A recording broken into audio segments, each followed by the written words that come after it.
you noticed that what used to feel like worry gradually becomes something heavier? Not just anxious thoughts, but irritability, mental fog, or the sense that even small tasks require disproportionate effort. Research into how the body responds to ongoing stress suggests that anxiety can gradually reduce our emotional and cognitive capacity over time. Emotional and cognitive capacity, your system's ability to manage thoughts, feelings, and everyday demands at the same time. So the experience begins to change. You may still be functioning, still going to work, still meeting responsibilities, but it feels harder to think clearly, make decisions, or stay emotionally steady throughout the day when anxiety won't switch off. People often describe anxiety as, "I can't switch off. My mind is always active. I feel on edge for no clear reason." From a nervous system perspective, anxiety reflects activation. This is your nervous system, the part of your body that helps you respond to pressure or possible threat, has moved into a state of alertness or readiness. Activation simply means your nervous system has moved into a state of alertness or readiness to respond to possible threat. The system is preparing you to detect threat, real, expected, or remembered. In the short term, this can be protective. It may help you focus, anticipate problems, or stay alert.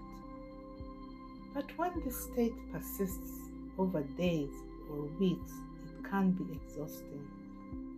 When the system stays on high alert, imagine trying to hold a heavy shopping bag.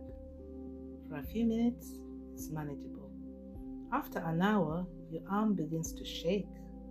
Eventually, even something small becomes difficult to carry. Emotional capacity, your system's ability to manage thoughts, feelings, and everyday demands at the same time, works in a similar way. When anxiety remains active for long periods, your system has less capacity to deal with everyday demands.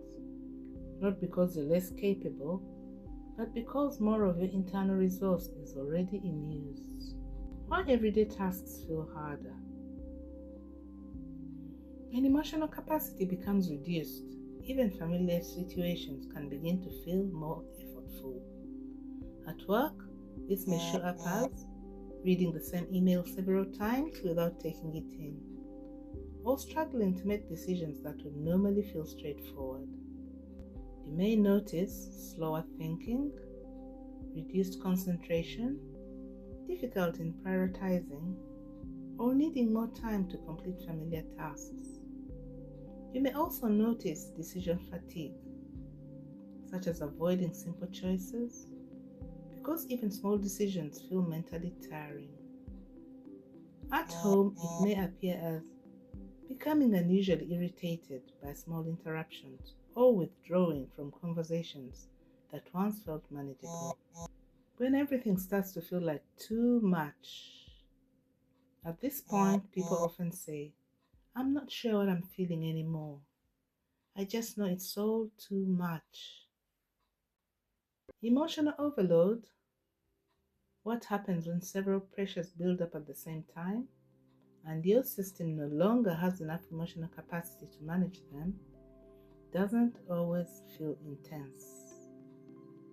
It may show up as indecision, tearfulness, numbness, procrastination, irritability, or mental fatigue. Some people notice a sense of shutdown rather than distress. You may begin to move from thinking quickly to thinking less clearly, or from motivation to avoidance, from wired to overwhelmed. Anxiety often feels fast and restless. Emotional load can feel slow and heavy. You may notice moving from overthinking to shutdown, from urgency to avoidance, from motivation to exhaustion. This is the point where anxiety and reduced emotional capacity meet. I used to cope better than this. When overload develops, people often become self-critical. They may think, I used to cope better. Why can't I manage this now? What's wrong with me? But overload is not a character issue. It often reflects coping for a long time while the system has stayed on alert, high alert. Helping the system settle. People sometimes find that when gentle regulation, which is ways of helping the nervous system settle, is introduced gradually, using approaches such as NLP-informed pattern awareness, hypnotherapy, or structured mindset coaching, the system begins to settle, which can create space for working through how you feel to become more manageable over time. Understanding what your system is telling you. Understanding this shift from anxiety into emotional overload can reduce self-blame. Sometimes nothing needs fixing. It needs recognizing. And from there, support can begin.